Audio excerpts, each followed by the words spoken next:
बहुत दिन ही हैं। बाजी पर जो इतना सालन मिला है, कोई चावल मिल गया, अम्मी अब्बू को खिला देती हूँ, आप भूखी रह जाती हूँ। मैं कहती हूँ मेरे अम्मी अब्बू खा ले, मैं भूखी रह जाऊँ।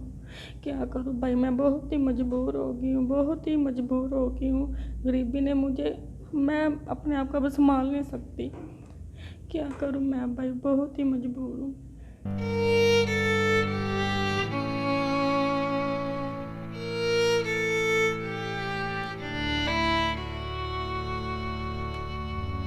जी, मैं ऐसी फैमिली से हूँ जो आप इज़्ज़तदार है। मैं भूखी मर जाऊँगी, मैं हम गलत रास्ते पर नहीं जाएंगे, ना हम जाना चाहते हैं। अस्सलाम वालेकुम नाज़रीन, मैं हूं आपका मेज़बान अहमद गौहर। नाज़रीन, इस वक्त मेरे साथ 22 साला सोनिया मौजूद है। इनकी स्टोरी कुछ इस तरह की है कि ये अपने माँ बाप की अकेली अकेली औलाद है। बेटा भी यही है और बेटी भी यही है। माँ बाप जो हैं वो बहुत बूढ़े हो चुके हैं, बीमार हैं और घर पे चारपाई में पड़े हुए हैं, और ये अकेली बेचारी लोगों के घरों में काम करती है और जो भी वहाँ से कुछ मिलता है वो ला के उनको खिलाती है और उनका इलाज करवा रही है। और इनका निकाह जो है वो हो चुका है लेकिन रुखसती नहीं हो सकी। आइए इनसे बात करते हैं, इनसे जानते हैं कि आखिर क्या वजह है, रुखसती क्यों नहीं हुई अभी तक। अस्सलाम वालेकुम। वालेकुम सलाम। अच्छा बहना, मुझे अब ये बताएं कि कहाँ पे काम करती हैं, क्या काम करती हैं? जी, हमारे उधर मोहल्ले में थोड़ा सा दूर है, उधर मैं काम करने जाती हूँ। 3 घरों में काम करती हूँ। तो 3 घरों में मैं काम करके अपनी अम्मी अब्बू को मैंने संभाला हुआ है, क्यों मैं ही उनकी बेटी हूँ, मैं ही उनका बेटा हूँ। अच्छा, घरों में काम करती है, सफाइयाँ वगैरह, खाना शाना बनाना जो होता है। जी, सफाइयाँ करती हूँ और कपड़े धोती हूँ। सही है। तो कितना कमा लेती हैं वहाँ से? जी, यही 3 घरों का मैं मिलाकर ना महीने का 9 को हज़ार ले लेती हूँ।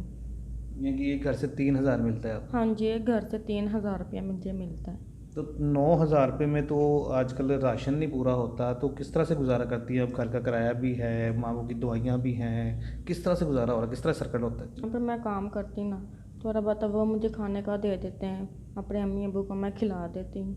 तो जहाँ पे मेरा उसमें महीने में जैसे मुझे सैलरी मिलती है, मैं किराया भी देती हूँ। थोड़ा दे दिया, थोड़ा नहीं दिया, कभी दे दिया, कभी अगले महीने नहीं दिया। इस तरह कर कर बहुत ही कर्जा मेरे पर चढ़ गया। अम्मी अब्बू के मेडिसिन के लिए कभी पैसे नहीं हुए, तो किसी से उधार लेकर मैंने अम्मी अब्बू की मेडिसिन लेकर आ गई। अब जहाँ से उधार लेती हूँ उनके इतने ज़्यादा पैसे हो गए, अब मुझे दोबारा वो नहीं देते। कितना अरसा हो गया माँ बाप को घर पे पड़े हुए? ये हो गए 2 को 3 साल हो गए।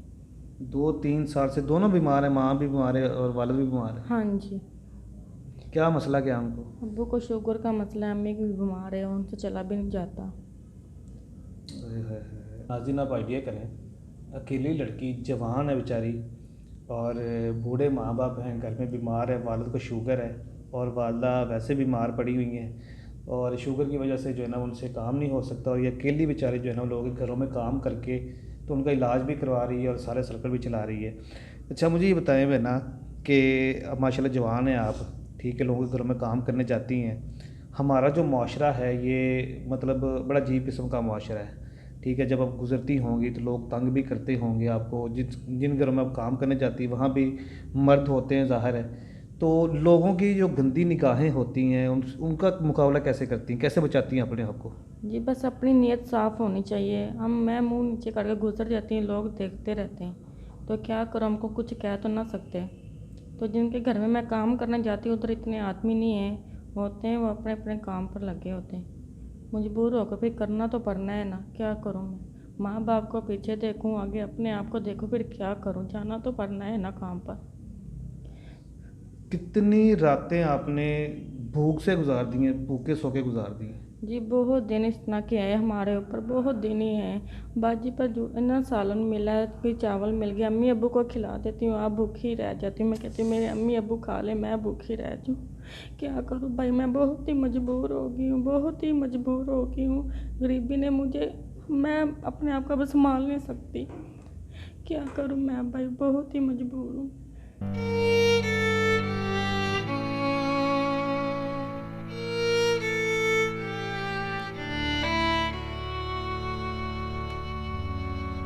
हमने अक्सर ऐसा देखा है नाजरीन कि जब किसी के इस तरह के हालात होते हैं ना, तो लड़कियां जो होती हैं ना वो आपको पता है कम अक्ल होती हैं, और गुर्बत से तंग आके कह लें, या किसी भी तरह से जो है ना वो गलत रास्ते पे चले जाती हैं? जी, मैं ऐसी फैमिली से हूँ जो आप इज़्ज़तदार है। मैं भूखी मर जाऊँगी, मैं हम गलत रास्ते पर नहीं जाएंगे, ना हम जाना चाहते हैं। बहुत अच्छी बात है, बहुत अच्छी बात है। अल्लाह पाक आपको इसी तरह इसी ईमान के ऊपर कायम दायम रखे, और कभी भी आपने कभी गलत रास्ता नहीं चूज़ करना। अच्छा, मुझे ये बताएं कि अब जो ऑफ कैमरा बता रही थी कि आपका निकाह हो चुका है, तो रुखसती अभी तक नहीं हुई, उसकी क्या वजह है? ये जहेज़ की वजह से नहीं हुई। अम्मी अबू मेरी ही टेंशन ले लेकर उनकी कभी सुबह हाज होती है, कहती मैं कहते हैं मैं कहाँ से जहेज़ लाऊँ, कहाँ से क्या करूँ, अपने बेटे की रुखसत करूँ।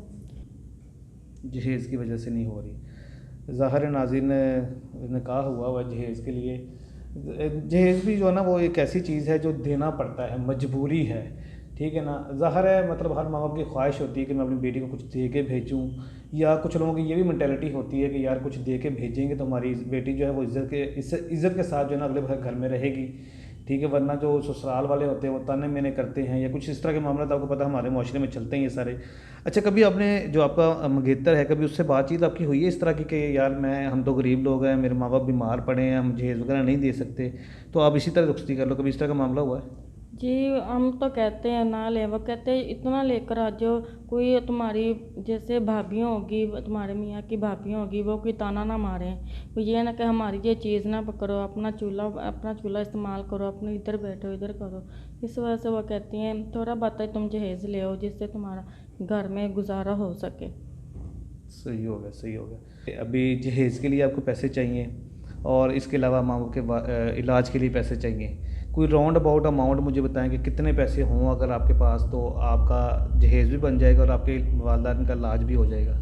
जी, मैं क्या कहूँ, आप खुद ही देख ले किसी की बेटी की शादी पर कितने लग सकते हैं। चलो इतने ज़्यादा ना हो, थोड़े बहुत ही हो जाए, मेरे रुखसत तो हो जाए, मेरी अम्मी का इलाज हो जाए। मैं ये नहीं कहती मुझे इतना चाहिए उतना चाहिए, जितनी अल्लाह ताला ने आपको हैसियत दी है मेरी मदद कर सकते। जी नाज़रीन, अभी आपने सोने की स्टोरी सुनी है, हालात आपके सामने हैं, माँ बाप बीमार हैं, और बेटी की रुखसती सिर्फ इस वजह से नहीं हो रही कि उनके पास जहेज़ नहीं है। जितने भी हमारे मुखय्यर हज़रात इस वीडियो को देख रहे हैं, उन सब से मैं गुजारिश करूँगा कि इनका नंबर जो है हम स्क्रीन पे दे रहे हैं, इस नंबर के ऊपर इनका जैज़ कैश का अकाउंट मौजूद है। आपसे गुजारिश है कि जितना ज़्यादा हो सके आप इनकी हेल्प करें, इतनी हेल्प इनकी कर दें कि इस बेटी का जहेज़ का जो सिस्टम है वो बन जाए। और अगर कोई मुखय्यर हज़रात इनके वालिदैन का इलाज करवा दे तो आपको अल्लाह पाक जो है ना जज़ा देगा। और जाते जाते मैं आपसे ये भी रिक्वेस्ट करूँगा कि अगर आपने इनकी हेल्प करनी है तो ही इनको कॉल कीजिएगा, वरना इनको तंग ना कीजिएगा। पहले ही बड़े बेचारी परेशान है, वे माँ बाप को लेके, हालात को लेके। ऐसे लोगों की बद्दुआएं ना लीजिएगा, इनकी दुआएं लें। जहाँ पे गरीब की दुआ आपकी ज़िंदगी बना सकती है, वहाँ इनकी बद्दुआ जो है आपकी ज़िंदगी उजाड़ भी सकती है। तो मैं लास्ट में फिर यही रिक्वेस्ट करूँगा कि इनकी लाजमी हेल्प करें जितनी ज़्यादा हो सके, ताकि इस बेटी का जो घर है वो बच सके और ये अपनी ज़िंदगी जो है ना अकेले गुजार सके। इसी के साथ अपने मेज़बान अहमद गौहर को इजाज़त दीजिए। अपना बहुत सा ख्याल रखिएगा।